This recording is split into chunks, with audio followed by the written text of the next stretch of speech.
Hey you geeks! Star Wars Episode 9 is coming out this week, so I thought I'd contribute to the hysteria. Star Wars can be a divisive issue, but only because the series itself is torn between the moral code of the Jedi and the aspirational virtues of its audience. Virtues.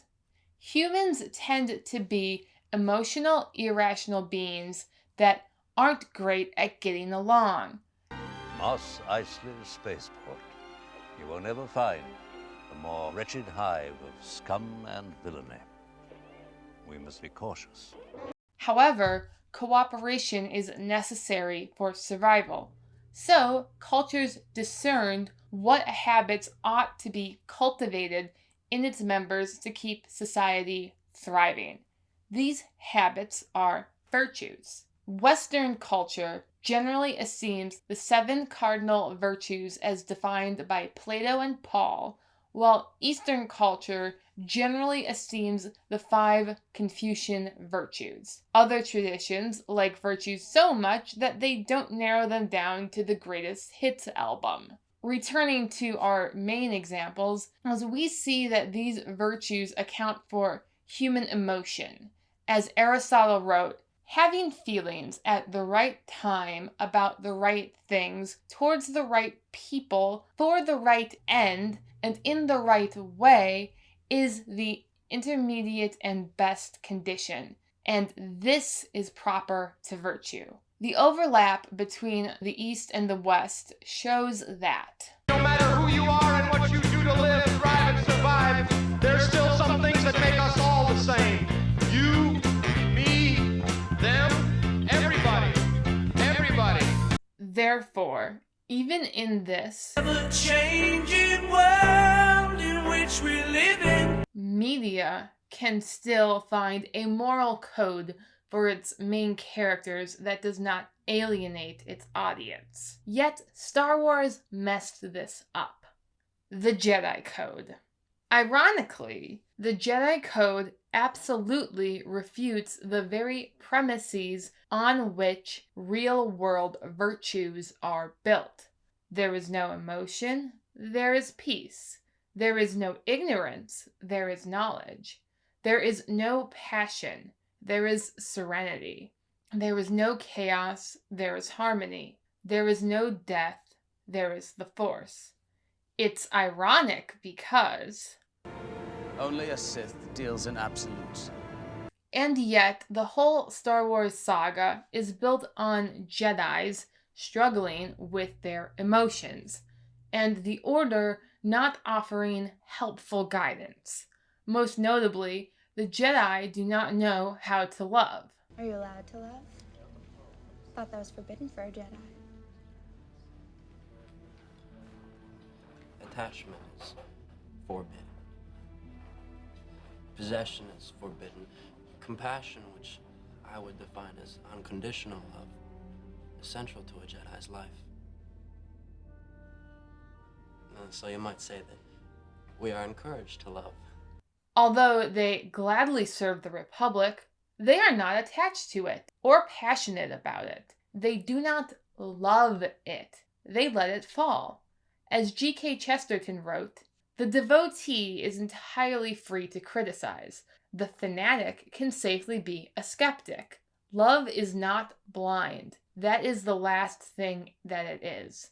Love is bound, and the more it is bound, the less it is blind.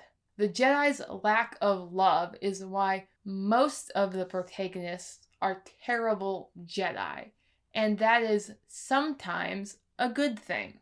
Now, just because a moral code is incomplete does not mean its followers are bad people. Obi-Wan stands out as the very model of a modern major Jedi master, and his character is fundamentally good. Same with Yoda. But they are limited. Both try to talk Luke out of saving his father. They want him to confront Vader, but view Luke's hope as a liability. There is still good in him. He's more machine now than man, twisted and evil. I can't do it, Ben. You cannot escape your destiny. You must face Darth Vader again. I can't kill my own father. Then the Emperor has already won. You were our only hope. The Star Wars original trilogy showcases the power of love for good, but as the prequels reiterate, Is it possible to learn this power? Not from a Jedi. bad Jedis. Thus, we have our 3 trilogies and 3 heroes. Anakin destroyed the universe for love, the excessive and possessive love of Padme and family. Although his love became twisted into hate, it can have its redeeming moments.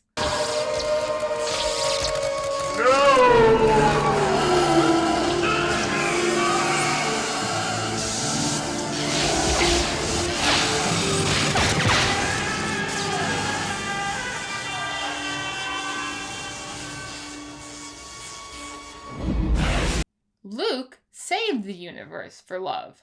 Also, love of family and friends, but moderated and used at just the right time in the right way. Now, fulfill your destiny and take your father's place at my side.